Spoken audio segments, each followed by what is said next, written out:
De simples bases de madeira a carrozas que superan os 5 metros. Todo o proceso de construcción da nova edición do Folión de Carros de Chantada quedará recollido nun documental.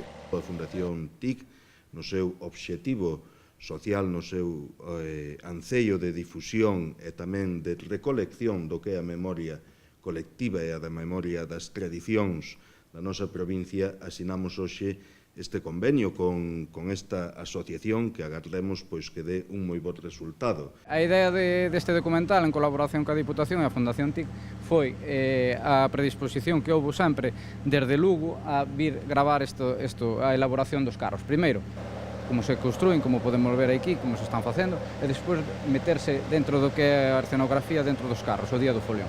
Xunto coas imaxes gravadas polos bolseiros e técnicos da TIC, o audiovisual incluirá outras que datan da década dos 90. Toxeiros, ferradores, traballadores do liño, muiñeiros, canteiros e moitas máis representacións que son xa símbolos de como algún día se movía o mundo. Xa nestes anos, Roberto desfilaba por Chantada.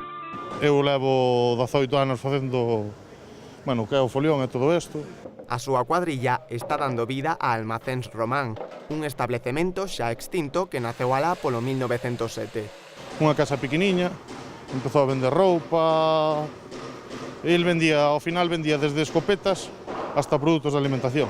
E así ata 11 carros tirados por bois e vacas. A cita será o vindeiro sábado 27 de agosto, correspondendo coas festas patronais de Chantada.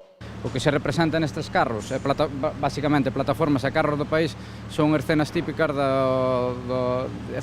galegas que se van representar por membros de pandillas que están elaborando os carros, como podedes ver xa aquí comenzados. Declarado como festa de interese turístico, o Folión de Carros de Chantada ultima uns detalles que as cámaras da Fundación TIC irán captando para a elaboración do documental.